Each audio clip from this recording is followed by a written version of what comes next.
But I know that on the Republican side there are a couple of concerns about the issue of rate review, the issue of setting up some benchmark standards that insurance companies have to abide by. Some people may think that those have been a little bit too aggressive. You've been both a governor as well as an insurance commissioner. Maybe you can talk a little bit about what you've seen at all those different levels and how you think we can best move forward to protect American families.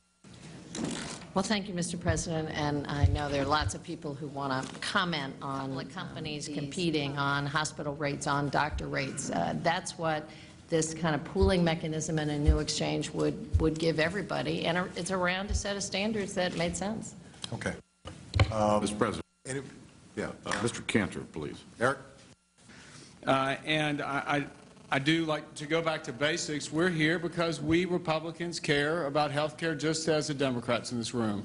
And when the Speaker cites her letters from the folks in Michigan and the leader talks about the letters he's received, Mr. Andrews his, all of us share the concerns when people are allegedly wronged in our health care system. I mean, I think that is sort of a given. We don't care for this bill. I think you know that. The American people don't care for the bill. I think that we've demonstrated in the polling that they don't. But there is a reason why we all voted no. And it does have to do with the philosophical difference that you point out. It does have to do with our fear that if you say that Washington can be the one to define essential health benefits, there may be a problem with that. And that's the language in the Section 1302 of this bill.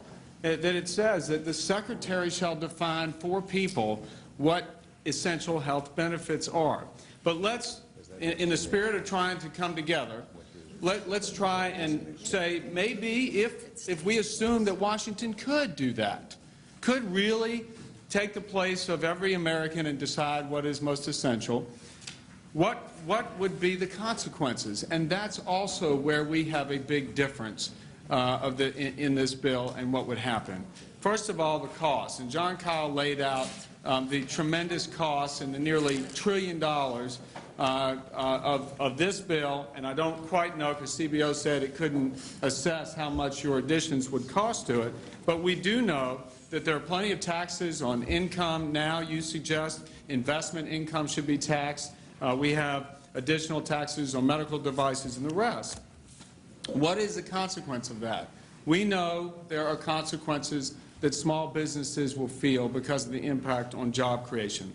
But also, Mr. President, when we were here about a year ago across the street, you started the Health Care Summit by saying one of the promises you want to make is that people ought to be able to keep the health insurance that they have. Because as we also know, most people in this country do have insurance, and overwhelming majority of people do like that coverage. It's just too expensive.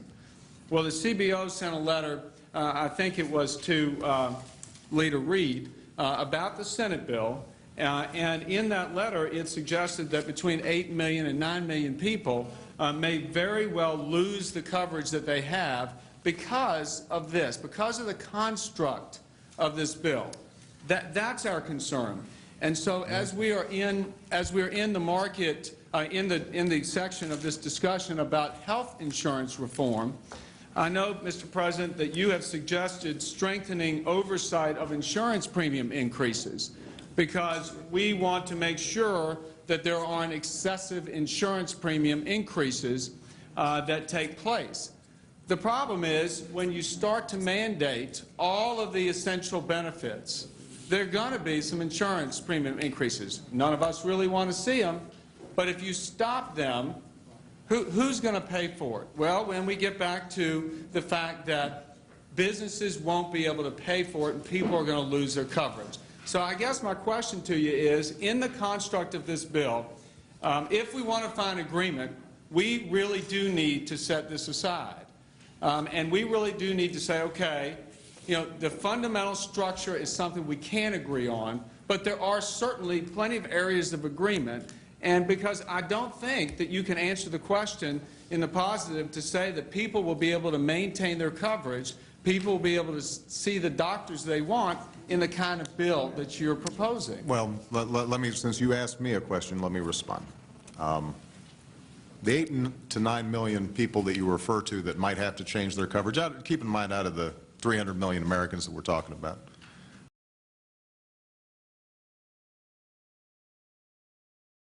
if you like your plan, you can keep your plan. If you like the insurance plan you have now, you can keep it. If you like your plan, you can keep your plan. So if you like your plan, you can keep your plan.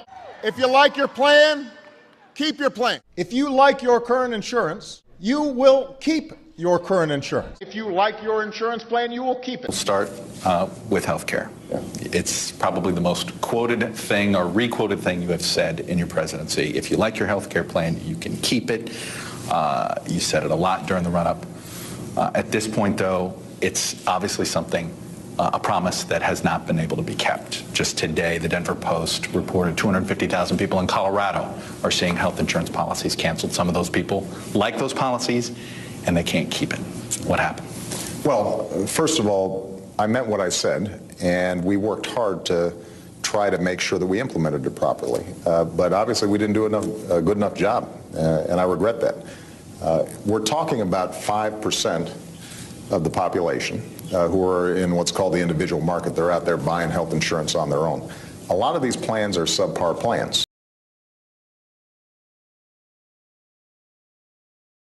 You've been getting some tough criticism on this quote. Clarence Page, your hometown newspaper, Chicago Tribune. This is not a columnist that likes to throw bombs inside this White House. He's usually pretty supportive of what you said. He characterized this as a political lie. He called it the sort of rosy promise politicians sometimes make with such passion and confidence that they actually may have convinced even themselves that it is true. Is that the position you found? Did politics play a role, and you felt as if, as the Republicans were throwing stuff at the law, you're trying to pass it, you're trying to do this, that you shorthanded this? No, I think we, in good faith, have been trying to take on a healthcare system. We said from the start that it was going to be important for us to be consistent in saying to people, if you can have if you want to keep the health insurance you got, you can keep it.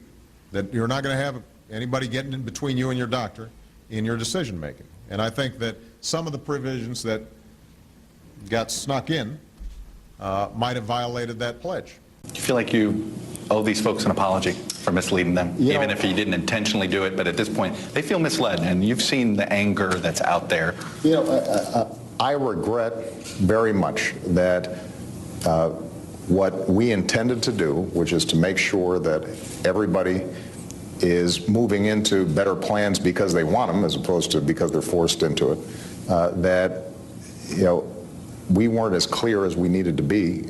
Today, I want to speak plainly, clearly, honestly. If you already have health care, you don't have to do anything.